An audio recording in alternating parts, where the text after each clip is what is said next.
Reading the Golden Rule book, Voyage of the Golden Rule by Albert Bigelow, an experiment in truth.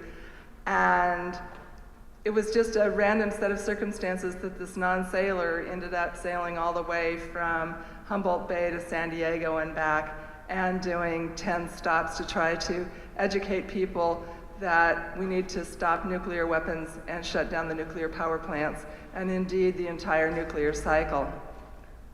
So it's been an honor to be part of this project and to devote my life to something that I think is so important, and as a way to energize the anti-nuclear movement again. I think it's been at an ebb, and it's time to say, let's do something dramatic to bring attention to this issue, because there's two existential threats out there right now.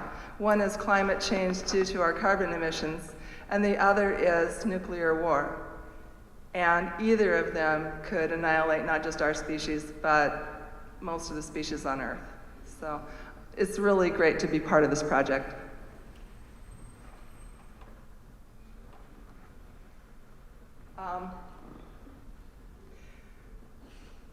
I maintain the website, so if you go to vfpgoldenruleproject.org, on the home page I try to always post a current schedule of our sailing this year, so you can find out where we'll be if you want to find that out. And I also have an interactive map that basically talks about where we're going to be this year. One of the things that we face is that people, when I talk to them about abolishing nuclear weapons, they say, good luck with that. And so I'm here to say that abolishing nuclear weapons is not only necessary, but it's possible. So we have a lot of things going on that are, reasons that people are working on getting rid of nuclear weapons. We have the new United Nations working group on nuclear weapons. We have the Marshall Islands lawsuit against the 9 nuclear states to force them to come together to negotiate to get rid of nuclear weapons. We have House Resolution 1976 that Eleanor Holmes Norton has introduced to try to get the United States to the bargaining table, get rid of nuclear weapons, and put the money into renewables. So there's a lot going on, but a lot of the public doesn't know about it, and therefore they don't have the hope that they need to have to get rid of this self-fulfilling prophecy about getting rid of nuclear weapons. One of the things that inspired the original crew, in addition to the horror of the dropping of the bombs on Hiroshima and Nagasaki, was that these same Quaker families were hosting the Hiroshima maidens who came in for plastic surgery so that they could look beautiful again and be able to function better in society.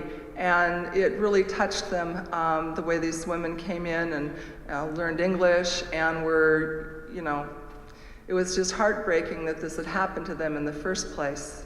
So this was part of the inspiration. And that was the explosion that the Lucky Dragon 5 fishing boat was exposed to in 1954. That boat is now in a museum in Japan, and the people that were exposed and ultimately died from that radiation are called Hibakusha, just as are the victims of the Hiroshima and Nagasaki bombs. We were doing a lot of atmospheric nuclear testing in the 1950s, and so there's just kind of an idea about who was doing what where. But if you take a look at it, the light blue lines there, that's the United States. So we were doing more of it than anybody else,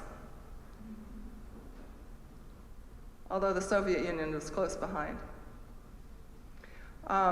Dr. Benjamin Spock wrote about the strontium-90 that was blowing around in the air and causing, strontium-90 is a calcium mimicker, so it goes into milk and it goes into bones. And so it was exposing our children to, especially our babies, to radioactive decay, and who knows what that's caused to our population.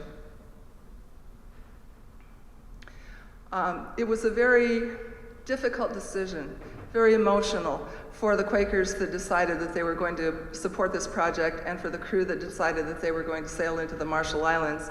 They tried everything they could think of. They did petitions, they contacted Congress, they contacted the president, they put articles in the newspapers, they did everything they could think of through the front door, and finally they had no choice but to do Gandhian-style, nonviolent, direct action and put their own lives at risk to sail into the nuclear test zone. There's a lot behind that. So off they went from San Pedro to Honolulu. So you see from Los Angeles, if you go from Los Angeles to Honolulu to Eniwetok, and then you can see where Hiroshima is on that map. The second crew, the crew of the Phoenix of Hiroshima, took over in Honolulu when the Golden Rule's crew was arrested trying to get to the Marshall Islands. And they actually were headed originally just to go back home to Hiroshima and had to go through the Marshall Islands test zone anyway. So, wow. They were inspired by the Golden Rule. But their arrest inspired everybody to get involved, do a bunch of protesting.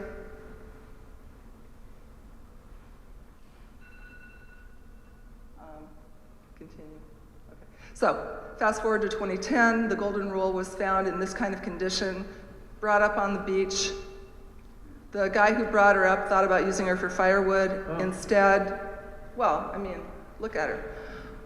Instead ended up contacting some people, and Veterans for Peace and Quakers and other people stepped up. It took dozens of people and hundreds of donors. We spent, well, so far it's probably been $300,000 to restore this boat, and 5 years of effort.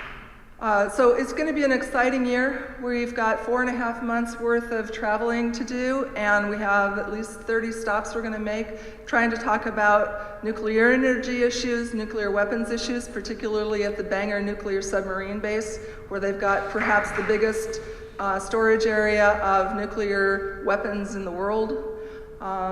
And we're going to do a combination of educational events and water protest kinds of actions.